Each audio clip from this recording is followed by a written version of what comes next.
আমার নাম রাফতিকা দেবী। আমি একজন মেডিকেল ডাক্তার। আমার বিষয় হল হোলিস্টিক ইন্টিগ্রেটিভ মেডিসিন।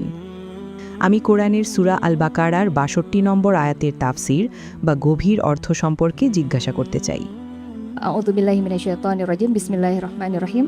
ইন্নাল্লাযীনা আমানু ওয়াল্লাযীনা হাদু ওয়ান-নাসারা ওয়াস-সাবিঈনা মান আমানা বিল্লাহি ওয়াল ইয়াউমিল আখির ওয়া আমিলা সালিহান ফালাহুম আজরুহুম ইনদা রাব্বিহিম ওয়ালা খাউফুন আলাইহিম ওয়ালা হুম ইয়াহজানুন। নিশ্চয়ই যারা ঈমান এনেছে এবং যারা ইহুদি, খ্রিস্টান বা সাবিঈন ছিল, তাদের মধ্যে যারা আল্লাহ ও শেষ দিনের প্রতি ঈমান এনেছে এবং সৎকর্ম করেছে, তাদের প্রতিদান তাদের প্রভুর কাছে রয়েছে এবং তাদের কোনো ভয় থাকবে না এবং তারা দুঃখিতও হবে না। আমি যা জানতাম তা হলো যারা নিরাপত্তা, শান্তি এবং দুঃখ ও ভয় থেকে মুক্তি পাবে, তারা হলো ঈমানদার, যারা আত্মসমর্পণ করেছে, অর্থাৎ যারা মুসলিম হয়েছে। এই আয়াতে কিভাবে বলা হলো যে ইহুদি, খ্রিস্টান এবং সাবিঈনরাও এটি লাভ করতে পারে? ধন্যবাদ। বোন সূরা বাকারার ২ নম্বর অধ্যায়ের ৬২ নম্বর আয়াতের উপর ভিত্তি করে একটি প্রশ্ন করেছেন। এই আয়াতটি সূরা মাইদাতে পুনরাবৃত্তি করা হয়েছে যে আপনি যদি একজন সাবিঈন, ইহুদি বা খ্রিস্টান হন, যদি কোরআনে বিশ্বাস করেন এবং এক আল্লাহতে বিশ্বাস করেন, তবে জীবনের সেরাটা পাবেন। সুতরাং প্রশ্নটা হলো, ইহুদি এবং সাবিঈনরা কিভাবে সেরাটা পাবে? তারা কিভাবে নিরাপদ থাকবে? আপনাকে যা বুঝতে হবে তা হলো, এই আয়াতটি যদি আপনি তাফসিরগুলো পড়েন, যেটা আপনারা উল্লেখ করতে বলেছেন, এটা একটা প্রশ্ন সম্পর্কে কথা বলছে যে সাবিঈনরা, ইহুদিরা, খ্রিস্টানরা তারা কি জান্নাতে যেতে পারে? যদি তারা ইসলাম গ্রহণ করে তবে কেন নাই?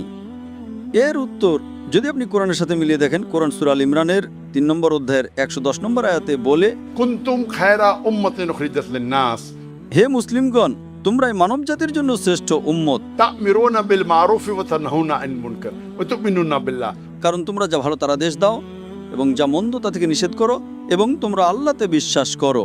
ওয়ালাউ আমানা আহলুল কিতাব লাকানা খায়রাল লাহুম মিনহুমুল মুমিনুনা ওয়া আকসারুহুমুল ফাসিকুন। আর যদি আহলে কিতাব ঈমান আনতো তবে তা তাদের জন্য উত্তম হতো। মিনহুমুল মুমিনুন, তাদের মধ্যে কিছু মুমিন আছে, কিন্তু অধিকাংশই পাপাচারের সীমা লঙ্ঘনকারী। সুতরাং কোরআন বলছে আহলে কিতাবদের মধ্যে কিছু মুমিন আছে। যেমন ধরেন, আপনারা যদি জানেন, নবীর সময়ে খাদিজা রাদিয়াল্লাহু আনহার আত্মীয় ওয়ারাকা ইবনে নৌফল, তিনি ভবিষ্যৎবাণী করেছিলেন যে মুহাম্মদ সাল্লাল্লাহু আলাইহি সাল্লামকে তার নিজের লোকেরাই দেশ থেকে বের করে দেবে এবং আমি যদি বেঁচে থেকে আমি তাকে সমর্থন করব। তিনি একজন খ্রিস্টান ছিলেন, তিনি ছিলেন মিনহুমুল মুমিনিন। সুতরাং আল্লাহ কোরআনে বলেন যে কিছু খ্রিস্টান আছে যারা মুমিন। তাই আমার মতে এই আয়াতটি সেই সব খ্রিস্টান, সেই সাবিঈন, সেই ইহুদিদের বোঝায় যারা মুমিন, সাধারণ ইহুদিদের নয়। অনেক আয়াতে তাদের সম্পর্কে বলা হয়েছে যে তারা ভুল পথে আছে। কোরআন কিভাবে সরবিরোধী হতে পারে? কোরআন বিরোধী নয়। তাই আমি বিশ্বাস করি এই ক্রস রেফারেন্সটি হলো যে এই আয়াতটি সেই লোকদের বোঝায় যে বা যারা ধর্ম গ্রহণ করবে। এর 2টা তাফসির আছে। একজন মুফাসসির বলেন যে তারা কি জান্নাতে যেতে পারে? যারা ধর্ম গ্রহণ করবে তবে তারা জান্নাতে যাবে যদি তারা বিশ্বাস করে। আর তাদের মধ্যে কিছু মুমিন আছে যারা সত্যিকারের বিশ্বাসী, কিন্তু অধিকাংশই পাপাচারী, সীমা লঙ্ঘনকারী। আশা করি প্রশ্নের উত্তর পেয়েছেন। আমি ইহুদি এবং খ্রিস্টানদের সম্পর্কে জানতাম, কিন্তু আমি সাবিঈনদের সম্পর্কে সত্যিই বুঝতে পারছি না। এর অর্থ কি? সাবিঈন হলো অন্য একটা জনগোষ্ঠী। লোকেরা বলে যে তারা অগ্নি উপাসক হতে পারে। সাবিঈনরা অগ্নি উপাসক হতে পারে, পার্সীয় হতে পারে। এটা আরেকটা জনগোষ্ঠী। আমরা ইহুদিদের চিনি, আমরা খ্রিস্টানদের চিনি। তারা এমন একটা জাতি যারা এদের মাঝামাঝি সময়ে এসেছিল। আর কিছু মুফাসসির বলেন যে তারা পার্সীয় হতে পারে হয়তো। আশা করি প্রশ্নের উত্তর পেয়েছেন। ধন্যবাদ। আমার নাম মিয়া, আমার পেশা গৃহিণী।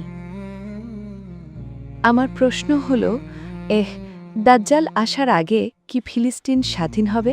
আপনাকে ধন্যবাদ। দাজ্জাল আসার আগেই কি ফিলিস্তিন স্বাধীন হবে? হ্যাঁ, ইনশাআল্লাহ।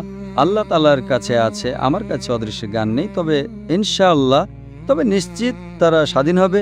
এ সম্পর্কে হাদিস রয়েছে যে নিশ্চিত দাজ্জাল আসবে এবং দাজ্জালকে নবী যিশু আলাইহিস সালাম হত্যা করবেন।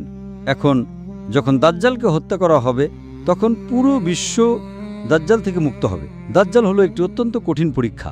এটা কিয়ামতের লক্ষণ, পৃথিবীর শেষের লক্ষণ, ছোট লক্ষণ এবং বড় লক্ষণ। সুতরাং এবং এটি সবচেয়ে কঠিন পরীক্ষাগুলোর মধ্যে একটি। তবে ইনশাআল্লাহ মাহাদি আলাইহিস সালাম আসবেন, তারপর ঈসা আলাইহিস সালাম আসবেন, তিনি দাজ্জালকে হত্যা করবেন এবং ইনশাআল্লাহ তিনি বিশ্বকে মুক্ত করবেন। আসসালামু আলাইকুম ডাক্তার, ইন্দোনেশিয়া মালাঙে স্বাগতম। আমি 2 দিন আগে থেকে আপনাকে সোলোতে অনুসরণ করছি, কিন্তু আমার মনে আজ সকালে এই বিষয়টি এলো। হঠাৎ আমার মনে হলো আমি জেনেসিস 21 সম্পর্কে একটি প্রশ্ন করতে চাই, ইসমাইল সম্পর্কে। আপনার প্রশ্নটি কি আর আপনার নাম?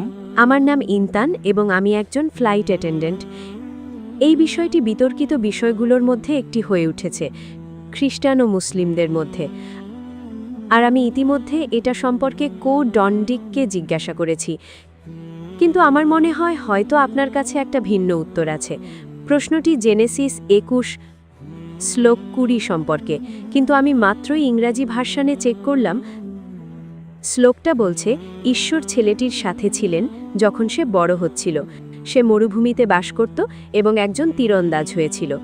আর ইংরাজি ভার্সনে এটা বলা নেই সে কি বীরশেবাতে বড় হয়েছিল নাকি পারান মরুভূমিতে, কিন্তু ইন্দোনেশিয়ান ভার্সনে এটা বলা হয়েছে যে তিনি বীরশেবাতে বড় হয়েছিলেন এবং তারপর তার মা হাজেরার সাথে পারান মরুভূমিতে থাকত। তাই আমি বিষয়টি আমার এক অমুসলিম বন্ধুর সঙ্গে আলোচনা করেছিলাম এবং সে বলেছিল না, হাজেরা থাকত এবং বাস করত বীরশেবাতে, পারানে নয়, কারণ এখানে বিষয়টি নিশ্চিত নয়। শুধু বলা হয়েছে যে সে বীরশেবাতে বড় হয়েছিল নাকি পারানে। তো এটা এমন একটা বিষয়ে যা আজ আমার মাথায় এলো। ধন্যবাদ। বোন, আপনি কোন শ্লোকের কথা বলছেন? জেনেসিস অধ্যায় 21 কোন শ্লোক? জেনেসিস 21 অধ্যায় 21 শ্লোক 20। 20 শ্লোক 20 নাকি শ্লোক 120? জেনেসিস 21 অধ্যায় 21 শ্লোক নাম্বার? হ্যাঁ, 2-1 এবং তারপর শ্লোক 2-0। ঠিক আছে, তো আপনার মূল প্রশ্নটা কি? তো আমি শুধু জানতে চাই, হাজেরা এবং ইসমাইল তারা কি বীরশেবা মরুভূমিতে বড় হয়েছিল নাকি পারানে? কারণ ইন্দোনেশিয়ান ভার্সনে তারা কোথায় বড় হয়েছিল তা বলা নেই, শুধু বলা হয়েছে যে শেষে তারা পারান মরুভূমিতে থাকত। বাইবেলে যদি স্পষ্ট করে না বলা থাকে তারা কোথায় থাকতো, তাহলে আমি এ বিষয়ে কিভাবে মন্তব্য করব বোন? হ্যাঁ, সেটা ঠিক। আপনাকে বুঝতে হবে যে অনেক সময় কোরআন এবং বাইবেলে যা উল্লেখ করা আছে যা নেই, এমনকি যদি আমি জানতেও পারি, তাতে আমার বিশ্বাসে কি পরিবর্তন আসবে বোন? আপনার বিশ্বাসে কি কোনো পরিবর্তন আসবে যদি আপনি জানতে পারেন তারা কোথায় বড় হয়েছে? কারণ আমি এটা ডন্ডির সাথে আলোচনা করেছিলাম। ইব্রাহিম বীরশেবাতে যখন একটা চুক্তি করেছিলেন তার সাথে সম্পর্কিত, আর এটা মুসলিম এবং খ্রিস্টানদের মধ্যে একটা বিতর্কিত বিষয়ের মতো হয়ে গেছে। ইব্রাহিম কি হাজেরার সাথে থাকতেন নাকি সারার সাথে? কারণ আপনি জানতে চান যে উনি কার সাথে থাকতেন, হাজেরা নাকি সারা? হ্যাঁ, আমি যে ভার্সনটা পেয়েছি সারা হচ্ছে সে, তো সে মারা গিয়েছিল অন্য একটা শহরে। এটা কি হেব্রন? আমি নিশ্চিত নই। এটা খ্রিস্টান এবং মুসলিমদের মধ্যে বিতর্কের মতো হয়ে গেছে। না, ইব্রাহিম আলাইহিস সালামের দুজনেই স্ত্রী ছিলেন, হাজেরা এবং সারা দুজনেই স্ত্রী ছিলেন। সারাও একজন স্ত্রী এবং হাজেরাও একজন স্ত্রী। তাহলে বিতর্কটা কি নিয়ে আমি বুঝলাম না। কারণ খ্রিস্টান ধর্মে আমরা সবসময় ভাবতাম যে ইব্রাহিম সারার সাথে থাকতেন, কিন্তু ডন্ডি আমাকে বলেছিলেন যে যেহেতু ইব্রাহিম বীরশেবাতে চুক্তি করেছিলেন, যদি হাজেরা এবং ইসমাইল বীরশেবাতে বড় হয়ে থাকেন এবং বাস করেন, তাহলে এর মানে ইব্রাহিম হাজেরার সাথে একসাথে থাকতেন, সারার সাথে নয়। আর এটা হয়ে গেছে অনেকটা। এটা নির্ভর করছে, শুরুতে অবশ্যই প্রথম স্ত্রী ছিলেন সারা, তাই জীবনে প্রথম অংশ তিনি সারার সাথে থাকতেন। হাজেরাকে বিয়ে করার পর তিনি হাজেরার সাথেও থাকতেন। এখানে পার্থক্যটা কি আমি বুঝতে পারছি না। তিনি শুরুতে সারার সাথে থাকতেন, পরে তিনি হাজেরাকে বিয়ে করেন, ঠিক? হ্যাঁ, তিনি হাজেরার সাথেও থাকতেন, তারপর তিনি হাজেরাকে মক্কায় রেখে আসেন, তারপর তাকে রেখে আসেন। তাই জীবনের বিভিন্ন সময়ে তিনি বিভিন্ন মানুষের সাথে থাকতেন। তো সমস্যাটা কোথায়?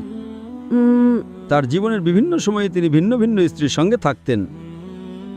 কারণ আমি বাইবেলের ভার্সনটা পেয়েছি। দুঃখিত, হ্যাঁ। আমি বাইবেলের ভার্সন পেয়েছি। সারা মারা গিয়েছিলেন এবং ছিল হেব্রনে, কানানের কাছে।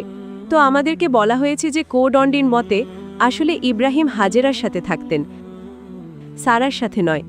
শুধু এটা জানতে চাই। সারা মারা যাওয়ার পর তিনি কিভাবে সারার সাথে থাকতে পারেন? সরি, সারা মারা যাওয়ার পর তিনি কিভাবে সারার সাথে থাকতে পারেন? না, আমি মানে কোডন্ডি বলেছিলেন যে ইব্রাহিম সারার সাথে থাকতেন না, কারণ সারা ইব্রাহিমের থেকে আলাদা জায়গায় থাকত। না, কিন্তু এতে কি পার্থক্য হয়? কারণ খ্রিস্টান ধর্মে বোন, এতে কি পার্থক্য হয় আপনার বিশ্বাসে বা আমার বিশ্বাসে? আমরা বিশ্বাস করি যে উভয়ই ইব্রাহিম আলাইহিস সালামের স্ত্রী ছিলেন এবং তিনি উভয়ের সাথেই নির্দিষ্ট সময় বসবাস করেছেন। তো কোথায় সেই আপনার যুক্তিটা কোথায় যে এতে কি পার্থক্য তৈরি হয়? ইব্রাহিম আলাইহিস সালাম কি এতে ছোট নবীতে পরিণত হন? না।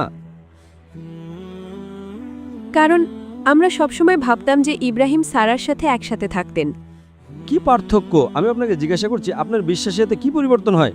আমার প্রশ্ন হলো যে ইব্রাহিম আলাইহিস সালাম কি একজন ছোট নবী বা একজন ভালো নবী হয়ে যান না?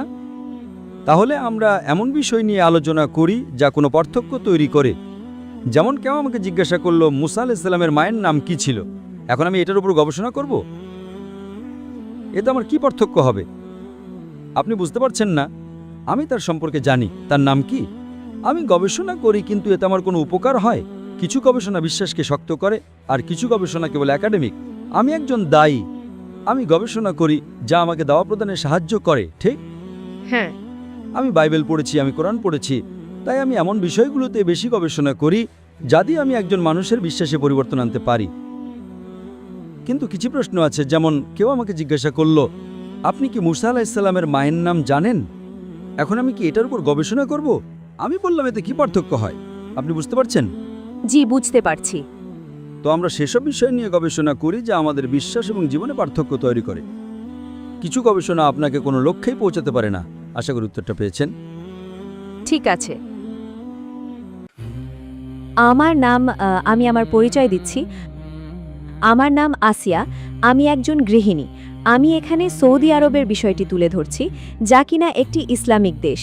কিন্তু যখন ফিলিস্তিনে তাদের ভাই বোনদের হত্যা করা হচ্ছে, বোমা মারা হচ্ছে, অনাহারে রাখা হচ্ছে, তখন তারা কেন তাদের রক্ষা করছে না?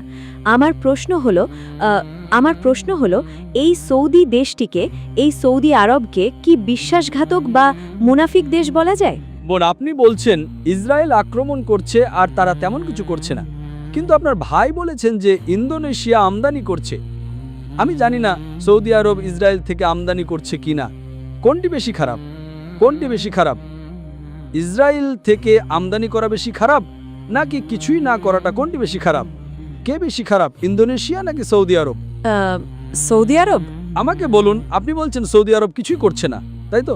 আমি আপনার সাথে একমত নই, তবে তর্কের খাতিরে আমি আপনার সাথে একমত হচ্ছি। কিন্তু অন্তত তারা ইসরায়েল থেকে তো আমদানি করছে না, তাই না? ওই ভাইয়ের কথা অনুযায়ী ইন্দোনেশিয়া আমদানি করছে, আমি জানি না, ঠিক? তাহলে কে বেশি খারাপ, ইন্দোনেশিয়া নাকি সৌদি আরব? এটা আমি বলছি না, আপনার ভাই বলছেন। দয়া করে আমরা কি পরের প্রশ্নটা নিতে পারি? ধন্যবাদ। আমার নাম হুদা, আমি একজন সফটওয়্যার নির্মাতা। সম্প্রতি সামাজিক যোগাযোগ মাধ্যমে আমি অনেক মুসলিমকে হামাসের মতো নির্দিষ্ট দলগুলো নিয়ে তর্ক করতে দেখেছি। কিছু মানুষ বলে যে তারা খারাপ, এবং কেউ কেউ বলে যে তারা বীর, মুসলিম বীর যারা ফিলিস্তিনকে রক্ষা করছে। আমার প্রশ্ন হলো, এই পরিস্থিতিতে আমাদের কিভাবে প্রতিক্রিয়া জানানো উচিত? মতাদর্শগত বিতর্ক থেকে দূরে থাকা কি ভালো, এবং এর পরিবর্তে ফিলিস্তিনকে সমর্থন করার দিকে মনোযোগ দেওয়া উচিত? আপনাকে ধন্যবাদ। ভাই একটি প্রশ্ন করেছেন যে কিছু মানুষ নির্দিষ্ট দলগুলোকে বীর বলে, কিছু মানুষ তাদের দোষারোপ করে। তারা তাদেরকে যা বলে তা হলো প্রতিরোধী বাহিনী। প্রতিরোধী মানে স্বাধীনতার জন্য লড়াই করা। তাই আপনাকে আপনার গবেষণা করতে হবে। যে কেউ যে কোনো দলের কথাই বলুক, ফিলিস্তিনে অনেক দল আছে, আপনার গবেষণা করুন। যদি তারা কোরআন এবং সুন্নাহ মেনে চলে এবং যদি তারা কোরআন সুন্নাহর উপর থাকে, তবে আমাদের তাদের সমর্থন করতে হবে। যদি তারা কোরআন সুন্নাহ মেনে না চলে, তবে আমাদের তাদের সমর্থন করার দরকার নেই। তাই আপনার গবেষণা করুন, সঠিকভাবে করুন, ভয় পাবেন না। যদি তারা হকের উপর থাকে, তাদের সমর্থন করুন, কোনো সমস্যা নেই। আমার নাম রোজ, আমি স্বনির্ভর। আমার প্রশ্ন, কেন